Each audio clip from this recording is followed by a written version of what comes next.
আসসালামু আলাইকুম, সবাইকে অবিস ফুড ডায়েরিতে স্বাগত জানিয়ে আজকের রেসিপি শুরু করছি। আজকের রেসিপিতে থাকছে ডালের বড়া, বেগুন, আলু দিয়ে ইলিশ মাছ। ইলিশ মাছ পছন্দ করে না এরকম বাঙালি খুঁজে পাওয়া খুবই মুশকিল। ছোট ইলিশ হোক কিংবা বড় ইলিশ, ইলিশের মজাই আলাদা। ইলিশ মাছ দিয়ে যে কোনো তরকারি খুবই ভালো লাগে। আর আজকে ডালের বড়া, বেগুন, আলু দিয়ে এইরকম ভাবে তরকারি রান্না করলে এক তরকারি দিয়ে আপনি অনেকগুলো ভাত খেতে পারবেন। কথা না বাড়িয়ে চলুন তাহলে শুরু করা যাক। তরকারিটা রান্নার আগে প্রথমে আমি ডালের বড়াগুলো বানিয়ে নিব। ডালের বড়া বানানোর জন্য ডালের মধ্যে লবণ, হলুদ মেখে নিব।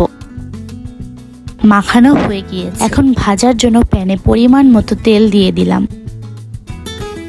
তেলটা গরম হয়ে আসলে একে একে বড়াগুলো ছোট ছোট করে দিয়ে দিব।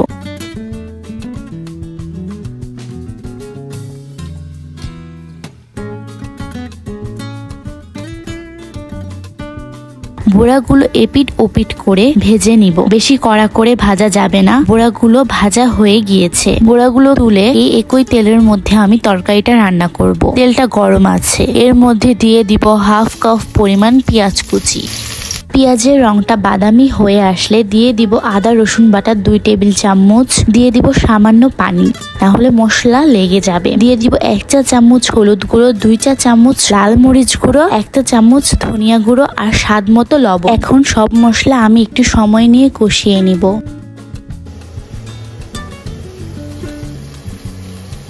মশলা কষানো হয়ে গেলে আমি মশলার মধ্যে ধুয়ে রাখা ইলিশ মাছের পিসগুলো দিয়ে মাছগুলো উল্টে পাল্টে কষিয়ে নিব। বেশি নাড়া দেওয়া যাবে না, মাছগুলো ভেঙে যাবে।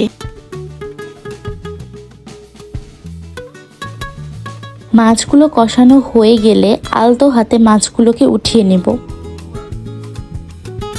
এখন কষানো মশলার মধ্যে আলু দিয়ে দিব।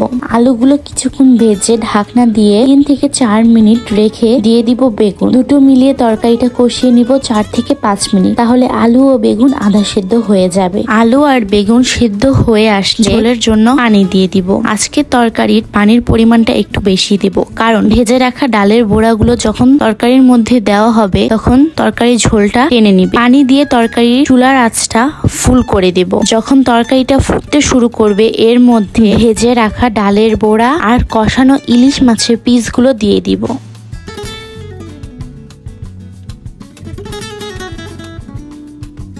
সব সহকারে চুলার আঁচটা ফুল রেখেই 2 মিনিট রান্না করে নিব। ঝোলটা একটু টেনে আসলে দিয়ে দিব কেটে রাখা ধনিয়া পাতা কুচি দিয়ে চুলা বন্ধ করে নিব। ব্যাস, রেডি হয়ে গেল ডালের বড়া, বেগুন, আলু দিয়ে ইলিশ মাছের তরকারি। আপনারা অবশ্যই এইভাবে তরকারিটা রান্না করে দেখবেন আর আমাকে কমেন্ট বক্সে জানাবেন কেমন হলো আপনাদের তরকারি। সবাই অনেক বেশি ভালো থাকবেন, আমার জন্য দোয়া করবেন। আবারও দেখা হবে অন্য কোনো রেসিপি নিয়ে। আল্লাহ হাফেজ।